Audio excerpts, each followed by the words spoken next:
Assalamualaikum warahmatullahi wabarakatuh. Saya Imratu Solihah Robbaniah. Saya di sini akan mempresentasikan PPT saya yang berjudul Inovasi Kurikulum dan Masa Depan Pendidikan di Indonesia. Pengertian inovasi. Inovasi dalam bahasa Inggris disebut innovation, artinya segala suatu hal yang baru atau bersifat pembaharuan.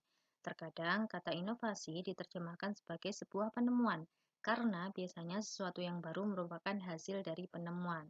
Kemudian kata penemuan ini digunakan pula untuk makna dari discovery dan invention. Inovasi dapat terjadi melalui dua cara. Yang pertama adalah discovery, yang kedua adalah invensi.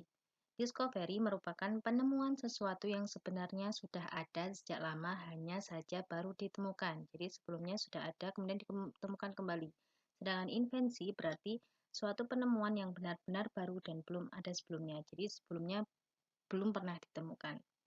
Inovasi dapat diartikan suatu ide, barang, kejadian, metode yang dirasakan atau diamati sebagai suatu hal yang baru bagi seseorang atau sekelompok orang masyarakat, baik itu berupa hasil invensi maupun discovery. Inovasi diadakan untuk mencapai tujuan tertentu atau untuk memecahkan suatu masalah tertentu. Kurikulum. Kurikulum secara bahasa dikutip dari bahasa Latin, yakni kurir infinitif atau coro present aktif yang memiliki arti run, hurry, transitif, dan of a race transitif. Kurir artinya pelari dan kurir bermakna landasan pacu.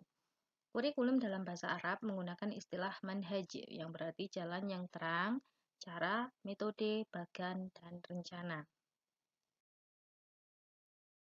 Kemudian, salah satu aspek penting dalam dunia pendidikan adalah dengan memperhatikan kurikulum.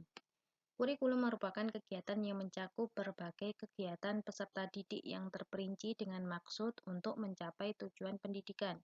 Dalam perkembangan dunia pendidikan, kurikulum dapat disesuaikan dengan kondisi dan perubahan.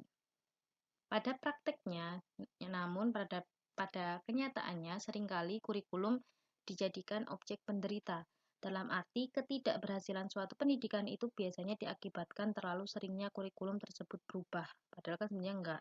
Kurikulum seyogianya bersifat dinamis, mengikuti perubahan yang terjadi di masyarakat. Nah, kemudian tadi kita sudah bahas inovasi itu apa, kemudian kurikulum itu apa. Kita akan bahas inovasi kurikulum. Proses pengembangan atau inovasi kurikulum dianggap sebagai proses yang rumit. Kenapa? Karena inovasi kurikulum yang di dalamnya terdapat pengubahan dan pengembangan bukanlah sekedar proses teknis semata, akan tetapi melibatkan semua unsur dari mulai pemerintah, pimpinan lembaga pendidikan, masyarakat, tenaga pendidik, bahkan para ahli di bidang pendidikan, dari mulai penyusunan hingga sosialisasi dan implementasi kurikulum baru. Kemudian inovasi kurikulum diartikan sebagai sebuah pembaruan dalam bidang kurikulum atau sesuatu yang dianggap baru dan hal itu dilakukan untuk memecahkan permasalahan pendidikan pada masanya atau pada zamannya. Problematika inovasi kurikulum berkaitan erat dengan prinsip-prinsip pengembangan kurikulum, yaitu prinsip relevan, fleksibel, kontinu, praktis, dan efektif. Lebih jelasnya kita bahas satu-satu. Prinsip relevan mengandung dua hal, yaitu relevan secara internal maupun eksternal. Internal bahwa kurikulum memiliki kesesuaian atau konsistensi antara komponen-komponen kurikulum, yaitu antara tujuan, isi, metode, atau strategi, dan evaluasi. Sedangkan relevan secara eksternal artinya bahwa tujuan, isi, metode, dan evaluasi sesuai dengan tuntutan dan kebutuhan masyarakat. Kemudian yang itu adalah selanjutnya prinsip fleksibel. Mengandung pengertian bahwa kurikulum disesuaikan dengan kondisi daerah dan kemampuan lembaga pendidikan. Kemudian prinsip kontinu, yaitu kurikulum harus mengandung prinsip keberlanjutan dari satu jenjang pendidikan ke jenjang berikutnya dan terdapat kontinuitas materi yang dipelajari. Kemudian prinsipnya adalah praktis, berarti bahwa kurikulum yang digunakan atau yang digulirkan mudah untuk dilaksanakan. Kemudian prinsip yang selanjutnya adalah efektif. Maksudnya apa? Bahwa kurikulum dapat dilaksanakan dengan waktu yang singkat, namun tetap memperhatikan kualitas. Kemudian terdapat 4 strategi inovasi kurikulum, yaitu yang pertama adalah strategi fasilitatif, kemudian strategi pendidikan, strategi rujukan, strategi paksaan. Yang pertama adalah strategi fasilitas. Digunakan dengan tepat pada sasaran perubahan, target perubahan perbaikan, menerima bantuan dari luar. Kemudian dilaksanakan dengan program yang menimbulkan kesadaran seseorang atas tersedianya fasilitas yang diperlukan. Kemudian digunakan dengan tepat sebagai kompensasi motivasi rendah terhadap usaha perubahan sosial. Kemudian menciptakan peran baru dalam masyarakat, menyediakan berbagai fasilitas, dan menyediakan dana dan tenaga.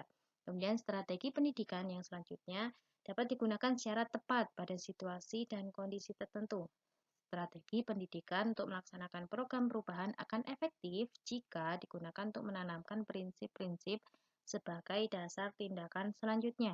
Adanya keterlibatan berbagai pihak, menjaga seseorang untuk tidak menolak perubahan, menanamkan pengertian antara hubungan gejala dan masalah.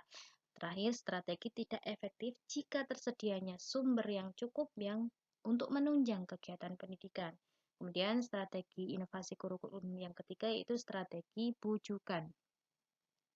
Tepat digunakan jika sasaran perubahan tidak berpartisipasi pada proses perubahan, berada pada pengambilan keputusan untuk menerima dan menolak perubahan sosial. Kemudian strategi bujukan tepat digunakan jika masalah yang dihadapi kurang penting atau pemecahan masalah kurang efektif. Pelaksanaan program tidak memiliki kontrol secara langsung terhadap klien. Kemudian strategi inovasi kurikulum yang terakhir yaitu adalah strategi paksaan.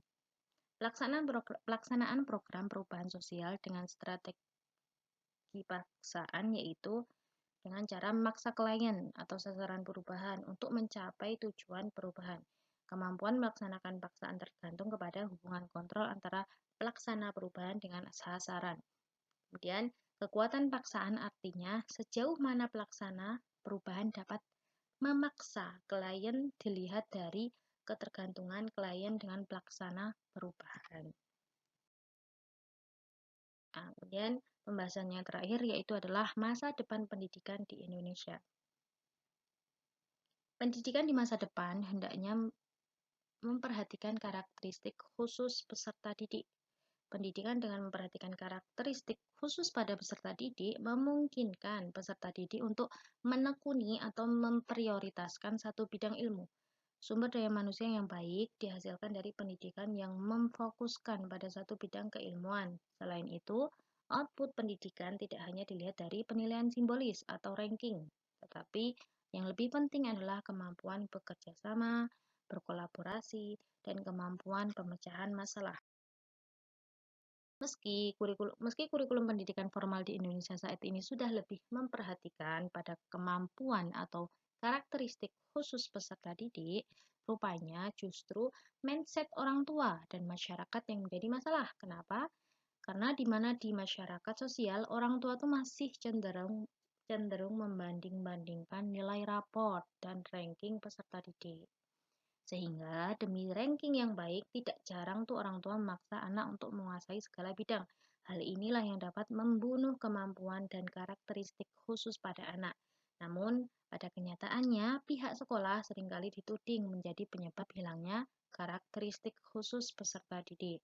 Kemampuan khusus yang fokus pada satu bidang ilmu akan menjadi kunci untuk membentuk para ahli sehingga output pendidikan yang berupa sumber daya manusia lebih berkualitas. Dan terakhir ini, memaksa anak mempelajari hal yang di luar kemampuan dan berakhir pada outcome yang kurang baik. Hal inilah yang membunuh karakteristik unik yang dimiliki setiap peserta didik. Hasil pendidikan tidak hanya dipengaruhi oleh guru dan sekolah saja, akan tetapi diperlukan adanya keselarasan, kebiasaan, budaya, gaya hidup, dan mindset dalam lingkungan sekolah, keluarga, dan lingkungan masyarakat. Saya sampaikan. Sekian dan terima kasih. Wassalamualaikum warahmatullahi wabarakatuh.